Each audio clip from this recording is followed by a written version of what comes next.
Hey Carp Geeks, this is part one of my 2025 campaign. I'm actually on my way to my fishing club. Okay, I live in a place called Plainfield, which is about 25 miles southwest of Chicago. And Plainfield is famous for really one thing, and that's the fact that it's on Route 66, which is, you know, the famous song. And Route 66, which I'm actually on right now, okay, runs past my fishing club. Now, interestingly, Route 66 was really converted to, in parts, I-55 in the 1960s. I-55 is an expressway that connects Chicago to St. Louis, and the gravel for I-55 was mined almost exclusively in Plainfield, and as a result we now have 6 or so massive quarries full of water, gravel pits if you like, which have been turned into fishing clubs. I'm a member of 2 of these clubs, and the one we're going to today is the Deer Creek Recreation Club. Okay, and this is where I'm basing my summer 2025 campaign. Alright, enjoy the ride.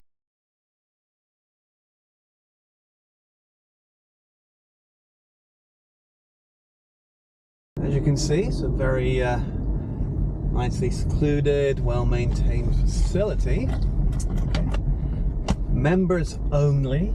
Okay, I am what they call a day member. You can get a yearly membership which includes camping, and as you can probably see, there's lots of RVs and camper vans and such here. People do like to spend their summers here sometimes, or you know, on the weekends. It's a wonderful place to come and relax, get away from things. Alright, so let's take a drive down. The swim I'm targeting is on the right down here, not too far, so we'll kind of drive down, take a look at the facilities as we do so. So on the right there, there's the you know, the shelter where we sometimes have the occasional drinks party, right? So on the weekends the members meet there, which is kind of nice. The speed limit 5, got to slow down here. You know, there's lots of kids and things, so pets as well, so I've got to be very careful. Alright, so it's actually just gone 6:30 in the morning on the Saturday, and obviously it's quite quiet. The light's really nice, so we can have a nice little tour here. Alright.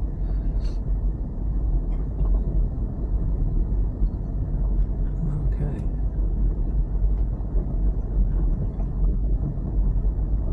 Alright, my spot's coming up on the right.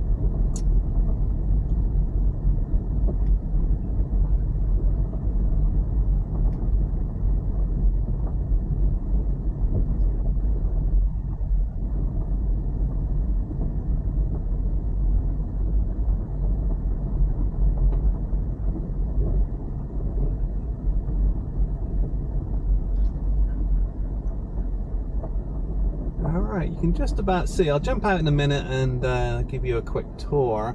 But very briefly, the large platform to my kind of slight right there is where I'm going to fish from, and beyond that is a hunting blind. And I'll show you in a moment, but you know, there are some markers in front of the hunting blind which makes swim distance marking very easy.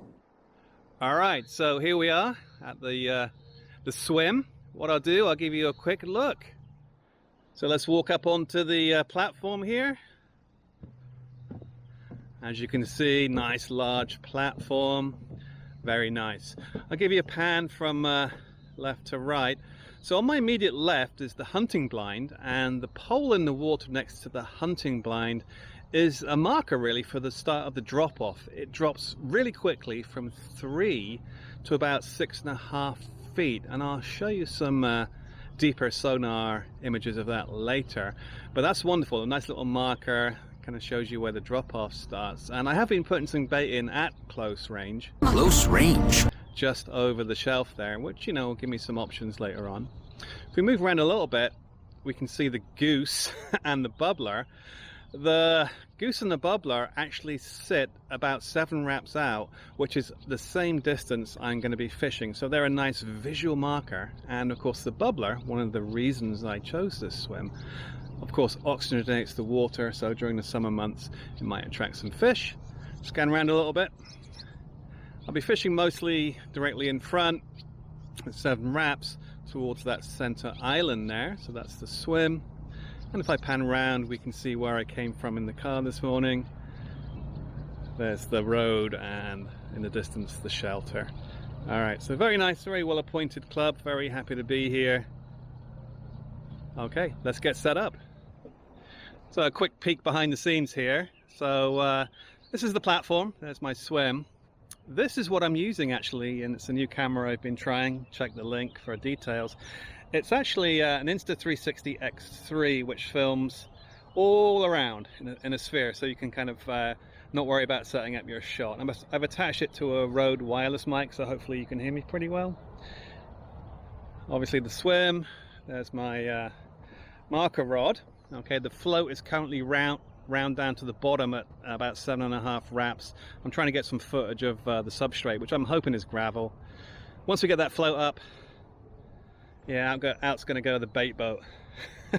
Our good friend Ali Meady has named his R4 Jurgen, of course, because he's a big Liverpool fan. I'm naming mine Heisenberg, and you can speculate why. All right, got a an old school Fish Spy marker float camera. Okay, I've got it clipped to 7 3/4, so it's hopefully going to land towards the back of the spot. I reel it in a little bit, watch the rod tip for those telltale signs of gravel, and we'll take it from there. Okay, here we go.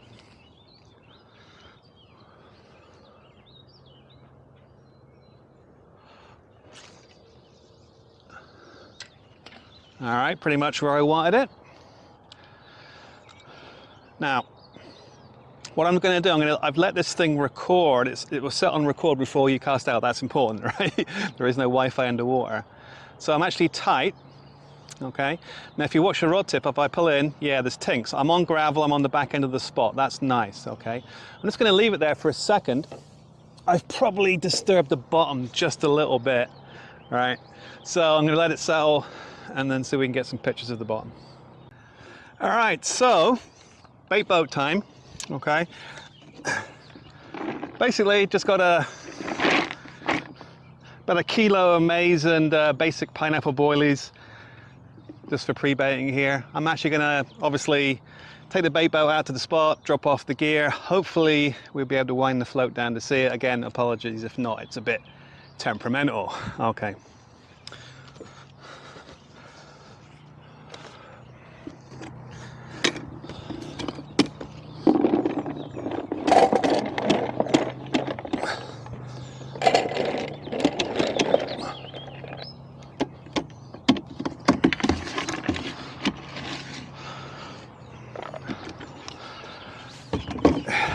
Always double check your motors on.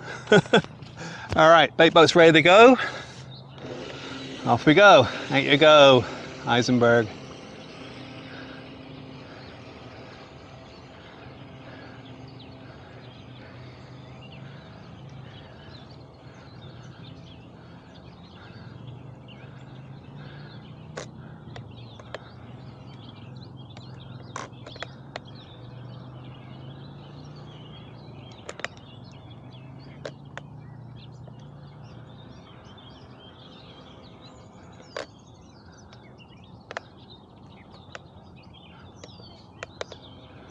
All right, there's one hopper. There's the other. Not bad, even though I say so myself.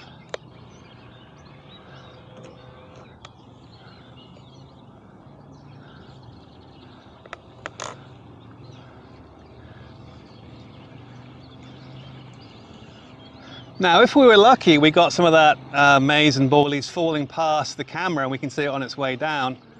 What I'm going to do next, of course, is wind down to see if we can spot it on the bottom.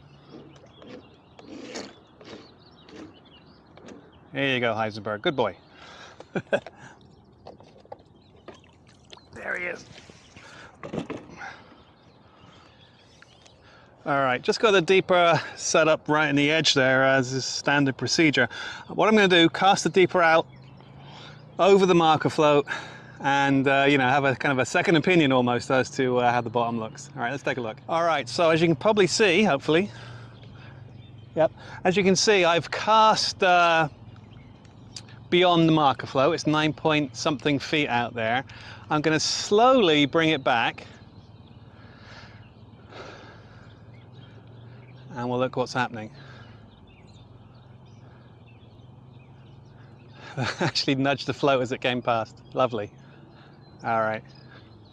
I am going to bring it all the way to the edge so you get an idea of the shelf and the close range fishing.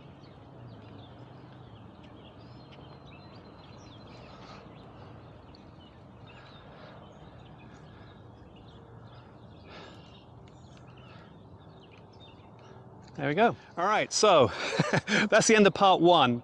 So briefly, this is my spot for the rest of the season. It's kind of my campaign spot. Okay, I'm trying to kind of really map out the swim and get a good feel for it today. A couple of days time, I'll come down and actually fish it. Okay, so it's Saturday today, maybe tomorrow night, Sunday night when it's a little quiet, and see what we can do. I've put in bait for the past 3 days now. So, and I did, you know, on the deeper, get a fish mark over the baited area almost immediately. It might have been there from last night when I came down for the last pre-baiting session. So we'll see how it goes. So this one, part one. Part two, we'll actually start fishing, talk about, you know, bait, rigs, and then get into some details maybe on amino acids and how I'm going to test them at this venue. All right, that's all for now. I'll see you guys next time.